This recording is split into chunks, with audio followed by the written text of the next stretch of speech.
Hey guys, welcome back to my channel. This is Tony. Actually standing. I don't know if you guys can see that. Of course you can't see it because I'm like my face is up there. So we're gonna be responding to the latest Springbok team. As I said before, man, some of the things that people think are surprises, the manielibbok, I'm not really surprised. But let's go from number 1 to number 15 and number 16 to number 23. How they were chosen, why I think they were chosen, and what impact could they have on the actual game. So starting off from the front row is going to be Kitov, Bongi and Mahova. That is pretty standard. I think they are gelling quite well since Mark's left, and Bongi is actually doing quite well. So yeah, pretty standard. Not much to talk about there because it was expected. I think Mahova, he goes through a lot of work during the game, and he's also part of the main people that actually organize the defense. If you look at the game, he's usually around the racks and putting up his hand, and so that the guys on the outside don't actually get caught offside. So yeah, pretty standard. I think on the second row, Estabeth as well as Mostert, again that is pretty standard, especially with the main injury that we had with Lut before the start of the World Cup. I mean, Mostert is a fully locked now. He's actually not considered as a flanker. So he's playing well in that tight exchanges that are needed there. And of course, Estebes is going to come with the muscle and actually, the brutality, to front up to the French, The first surprise was actually Duane Vermeulen in the loose trio. So you got Duane, you've got Peter Steff, you've got Sia. Sia and Peter Steff standard, they were going to play. And Duane, yeah, I've been calling for Duane for the longest time. I think you guys know if you've been watching the other videos that I've done that I've been calling for Duane. And I think based on what happened against the Irish, I remember I did a commentary where I said with Mark's gone, it's gonna actually allow Duane to play.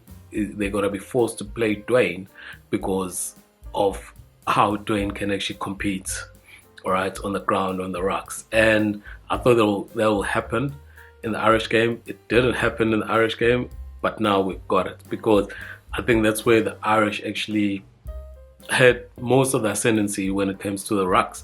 We couldn't really compete there. We tried our best, but we got beaten there. That's a fair point. And without Marks there, we need somebody there to actually compete, and I think that's why Duane is there.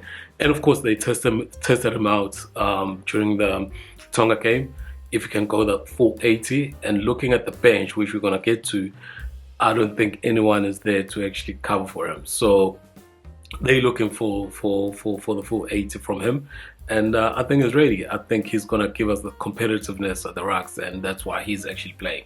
And of course, the leadership and the calmness that is needed, especially in the quarterfinals. So yeah, happy about that.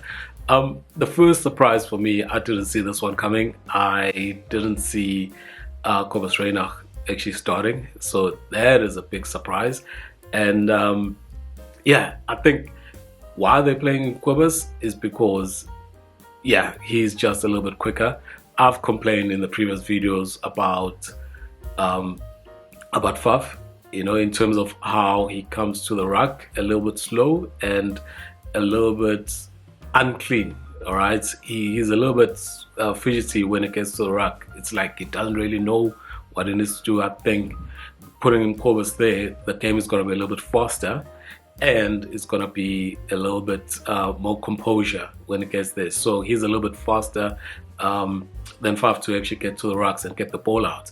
And he's been playing well, so he deserves his chance. It actually reminds me of the last World Cup where Bongi actually took over from Marks, during the tournament because he was playing better. So I think the coaches went that way.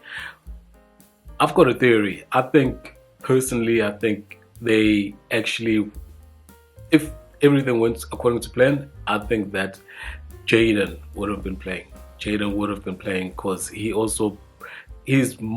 like half Faf and half Cobus, because he can take the quick taps, got the vision, but also he can be composed with the up and unders and all of that. But okay, we can move on from that because it didn't happen like that. So that was my surprise. Cobus better than Faf. All right. The manielibbok issue, I did my reaction to the last game that I reacted to against Tonga, and I did say that Pollard was off the pace. I think a lot of you guys actually argued with me and said Pollard was being earmarked to start, and I couldn't see it because the bigger picture is you can't just bring in Pollard because I mean, I illustrated what, he plays deep, he plays like 10 meters behind what Manie plays. He's a little bit slower, and he's not match fit. He's not match fit. He hasn't had many minutes. I think he had 30 in the club game in England, and then he had about 60, against Tonga. So you look at somebody who's got 90 minutes of rugby playing, right? Not only the World Cup, but playing, and you think he's gonna just come into the quarterfinal? I'm not really sure. So the Manie situation, I knew. I think if you follow as well the Springboks, you'd understand how the coaches actually, support and back the players and actually have clear instructions and clear vision of what needs to happen. So I wasn't really shocked. I'm really shocked. I know that a lot of people are going to talk about it. I'm not really shocked that Manie is actually starting. I'm happy. I think he's a better Flyhalf for us for this game. Maybe down the line it will change if we make it down the line. But I think for this game, it just came too quickly for Pollard, and he didn't have enough time to actually get his match fitness and to collab with the players. The rest of the team is pretty standard as well. You got Damien 12, you got Jesse 13, you got Kobe, and you've got Kurtley and Willemse. I think the back three has been playing very well. I think they understand, they've grown with their relationship together. They understand when to push up, they understand when to drift off, especially on defense.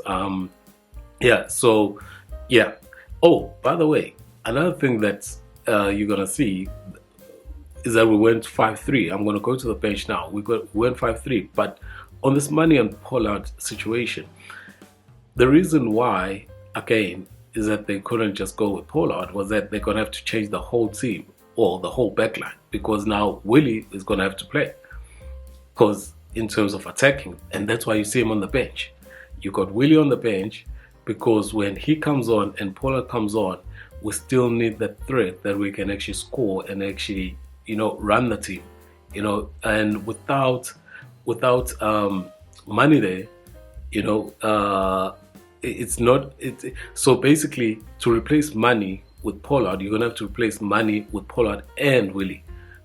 That changes a lot of things, and we know that Willie's defense hasn't been great lately, so I'm thinking if they give him like 25 minutes, I think we can cope with that 20-25 minutes in the back end, but still have the threat to actually attack. So in terms of the replacements, it's pretty standard. Okay, you've got Trevor Che as a props, and you've got Duane as the hookup replacement. Then you've got Archie here. I think he's probably the best replacement lock in the world at the moment, and most teams they probably start, but I think the impact that we get from him is very good. We've got Kwacha.